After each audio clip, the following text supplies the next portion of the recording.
Okay,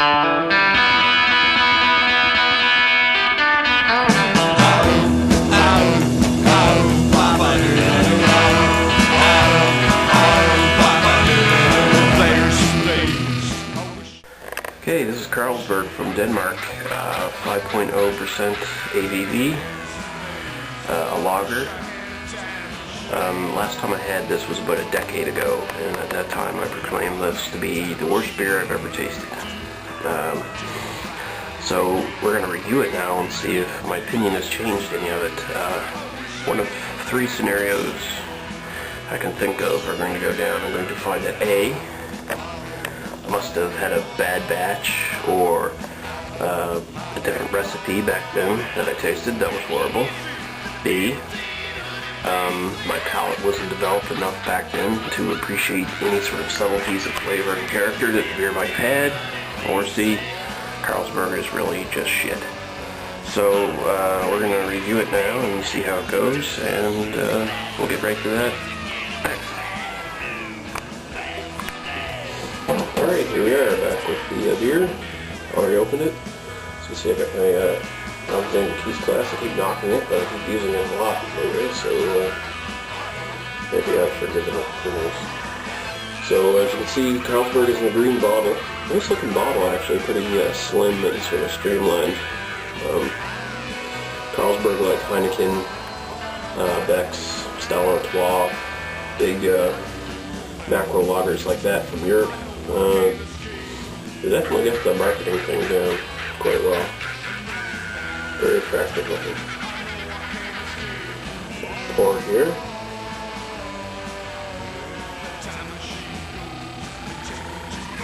Okay.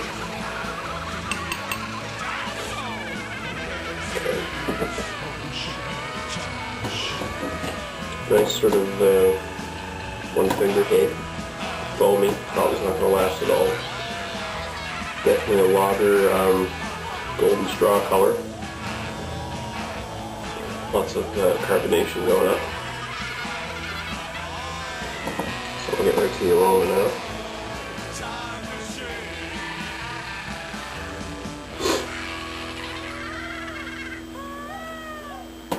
Sort of a light, floral sort of smell. Don't detect much bitterness. Might be sort of a sulfury kind of hint there somewhere. Just in the very back, very small. But for the most part, it's a very sort of floral, kind of grainy smell, sort of sweet. Not bad, not bad. No skunk at all detected. Okay, so we'll get right to the taste.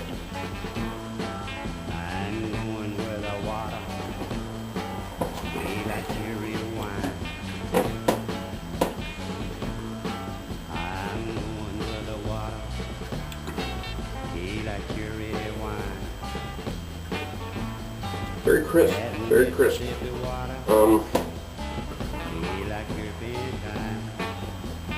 The sort of floral smell in the nose sort of comes through again in the taste a bit, but it's not pronounced. Now I get more of a, I dare say, sort of a sulfury kind of hop bitterness. It's not an extravagant bitterness of any sort. It's not anywhere near an IPA or anything. This is a pale lager. It tastes more like a Pilsner, actually. The hoppiness is sort of more up there with a Pilsner than a lager, at least in my experience anyway, of having these.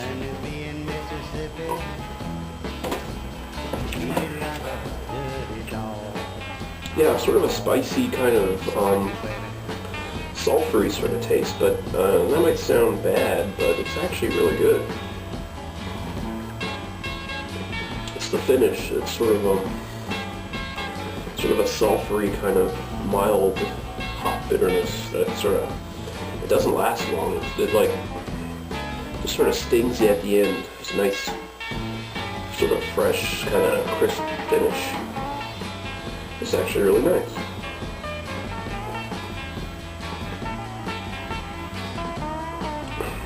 I get sort of sweet grain hints like on the sides of my tongue,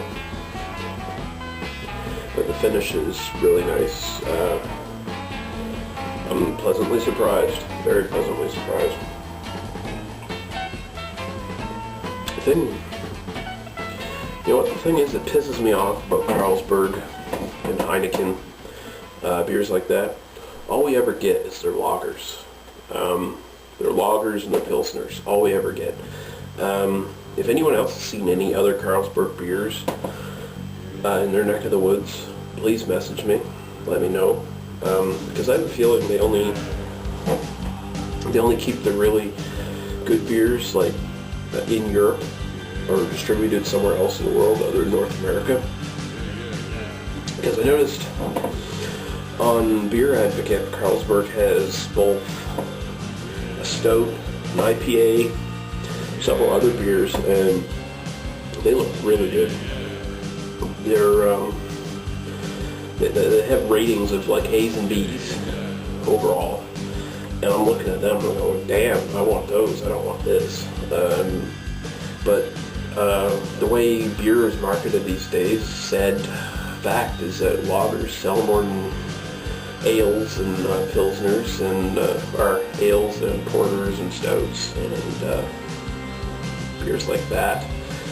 It's just, I guess they don't feel it's worth trying to market those things, which is sad because in the last 30 years or so, maybe 40 years, ales, porters, stouts have had a real resurgence, especially in like the U.S., where beforehand, after Prohibition and World War II, it was almost exclusively lagers that were the standard style, and there was only a couple big breweries really.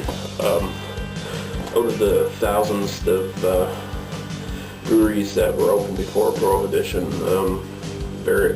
quite a pronounced number of them never reopened afterwards.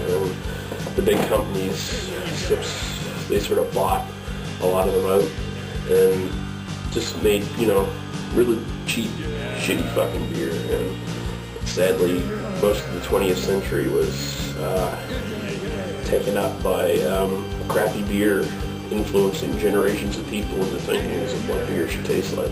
So there's sort of a stigma on porters and stouts, ales, even in North America, and it's sad. Because I think Carlsberg can do really well if they are not marketing their other stuff over here. I don't know if they are or not, but it doesn't seem like they are, and they should be, because their porter and their IPA looks really good. Yeah, so anyway, I'm getting a little off on a rant here. I'm pleasantly surprised by Carlsberg. There's a bit more character and flavor going on than any of the other big macro lagers I've had. Well, most of the big macro lagers I've had from Europe anyway. I'd give it a 3 out of 5. That's a fairly high recommendation for me for a lager. Usually it's 2.5 or lower, so 3 out of 5, yeah. This is actually a really good beer, Carlsberg. I'm pleasantly surprised.